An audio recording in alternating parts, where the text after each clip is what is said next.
In 2020, we had an explosion in popularity in the Pokemon card game, and with it came investors and scalpers flooding into the game to make a profit. There are numerous reasons why Pokemon is a booming market right now, particularly due to the lockdowns in 2020 that funneled bored households into collecting cards, partially due to the extra money people had from stimulus checks, and part of it being that Pokemon is an incredibly successful franchise that has fans of the series having disposable income to invest in the card market. But what if I told you that most of the reasons Pokemon cards have skyrocketed in price are the same reasons One Piece TCG is exploding in value currently? In fact, I will go as far as saying that I believe in terms of investment value, One Piece TCG will surpass current day Pokemon TCG. In this video, I will share with you the reasons why I believe One Piece TCG will be the king of trading cards, and I will also share with you some prices of vintage cards from the past few years and display their prices as of late.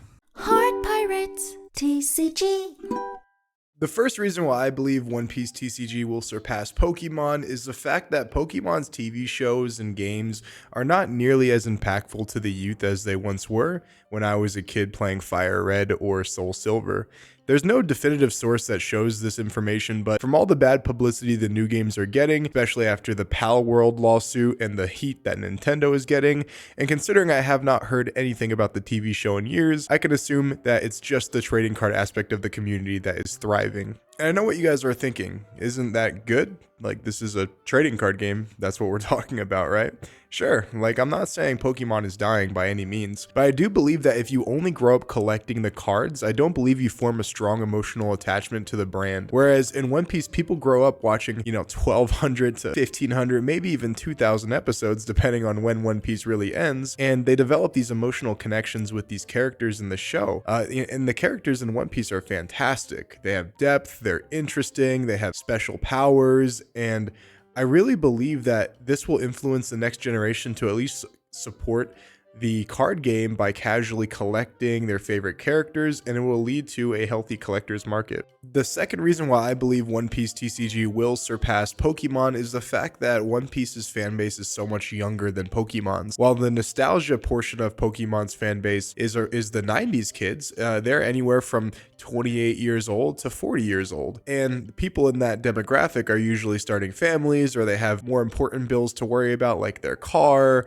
and a house and their kids. So they probably don't have as much money to purchase a lot of trading card games coming up in the future when they're 50 years old, 60 years old, when they're saving up for retirement, because your fund money whenever you retire is actually the first thing that you cut out of your life to last yourself for the rest of your life. While One Piece fans on average are 18 to 34, and honestly probably even younger than that, and this is huge because they are not even in their prime market to actually have that disposable income to invest. So what I believe this to be true is, while Pokemon is already at the highest level of collectability right now, One Piece fans are actually still not even able to collect. So I believe in the next 10 years, we will have an absolutely absurd booming market, more so than we already do right now, for the One Piece trading card games. And that will be from the youth that grew up watching One Piece, that in 7 years, 8 years, have a lot of disposable income, and they will be able to collect in the market. And this leads me to something that I wanted to talk to you guys about with the future of this channel. And I'm going to be starting almost like a vendor series, but more so like a collector series, basically starting from a very small amount in terms of value. And I'm going to try to keep building and building, trying to get overall, maybe even a serial Luffy, a serial Ace, or something like that, due to smart investments in cards. But what I want to do as well is, because you guys have supported me all throughout this time, I want to start giving away certain amounts of dollars in cards whenever we get to certain milestones. So for example, when we hit $1,000 in estimated value on our cards, we'll give away 100 of it, right? $100 in cards. When we get to $10,000, we'll give away $1,000, something like that, right? Because I just want to be a little bit more charitable, especially since I don't technically need the money right now. I'm living pretty comfortably. You guys can see I have my new apartment, and I recently got my real estate license, so everything has been great for me. You guys have also supported the Metafy very well.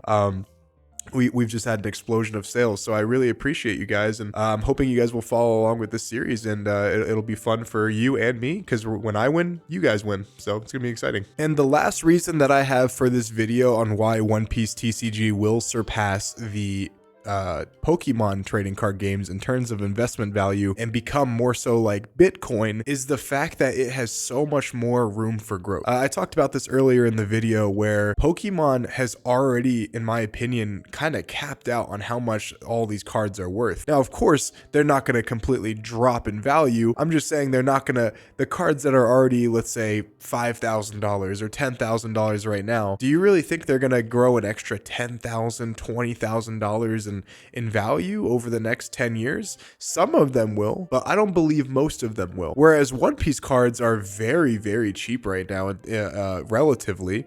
We have some special prints, going for $60, some going for $100. There is a serial ace right now that is only about $2,500, and there's only 1,000 of them in the United States, or in the world, that are, I believe, English printed. So there's so much more that the cards can grow relative to Pokemon, because Pokemon is already up here. It's already up here. One Piece is down here in terms of its entry costs. So what I'm saying is One Piece has so much more room to grow. So if you invested in One Piece right now, in 10 years, those cards are going to be up here, maybe even up here, depending on, One Piece's popularity. And I'll add a small caveat to this as well, because I just thought of this just now. But when One Piece ends, there's going to be such a massive influx of like news and attention and celebrations. I mean, I was telling my girlfriend this the other day. This has really been going on for 27 years. This has been going on since like before I was born. And when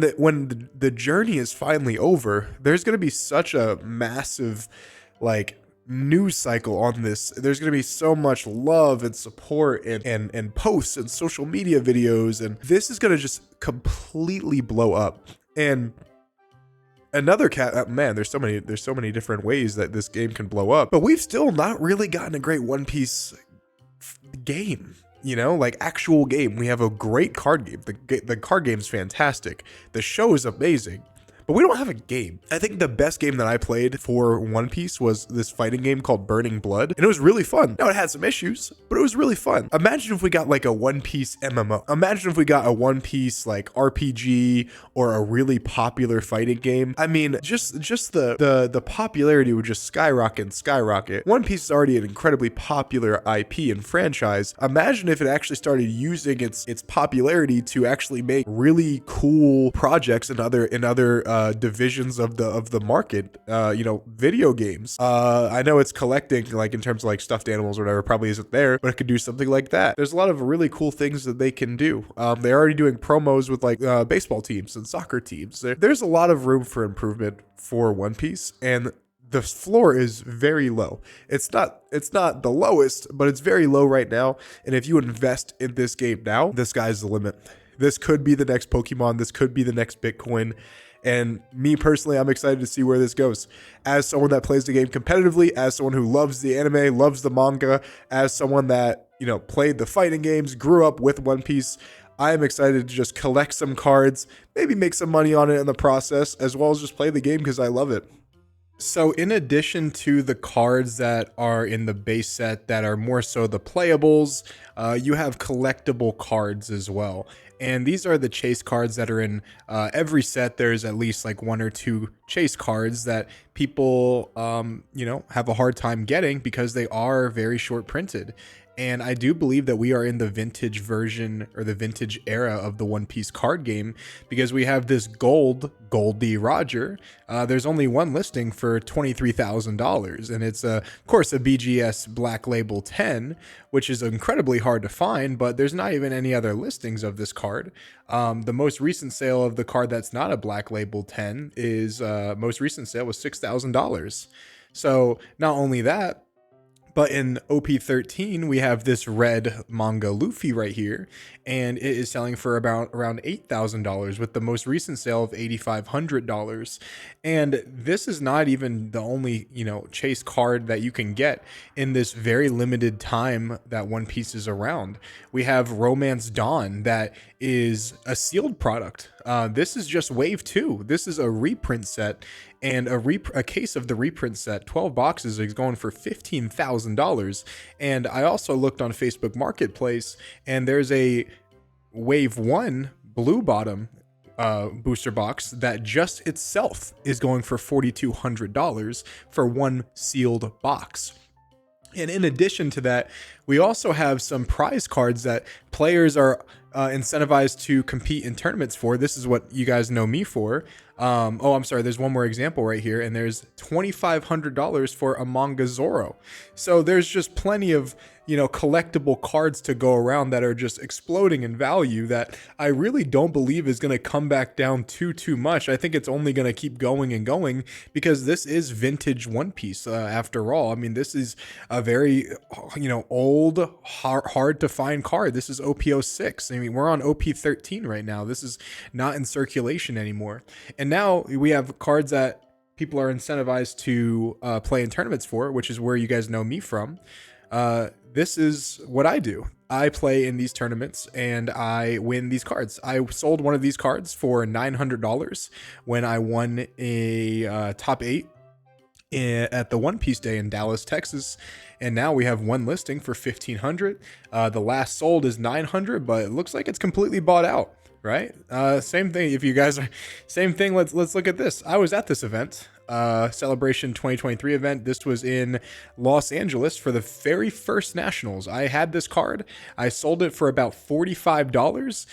Most recent sale, $770. It is now completely bought out, and it's selling for about $1,800, $2,500, $2,500, and then it just goes on from there.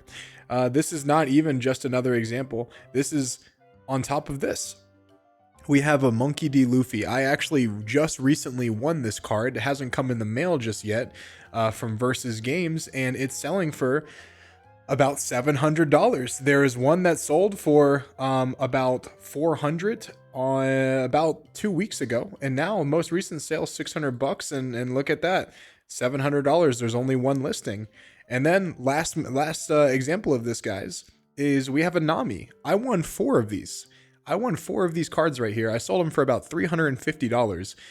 Now they're selling for about $1,000 minimum. The most recent sale is $575, but it's completely bought out and it's going to $2,100, $2,500, and so on and so forth. And guys, the reason this is so important is because not only does One Piece have very, very highly sought after cards in terms of, cards from the base set, but it also has cards that you have to go to events for. In the case of this Monkey D. Luffy, you had to go to the Los Angeles Nationals to get this card. All right, you can't get it anymore. It's hard to find these products anymore. So you definitely can't find OP01 anymore, especially for the base price. OP06, same way. But not just the chase cards, guys, but the people playing in these tournaments, the competitive players are, they have these amazing cards that they can win and honestly pay a nice pay off their car if they want to. I mean, with some of these cards, I mean, $1,000, $2,500 here, $700, $1,500. These are very expensive cards. If you guys are new to the channel, subscribe, like the video, guys. If we can get to 1,000 likes, that would be great. We'll see how well this video does, but I'll catch you guys later.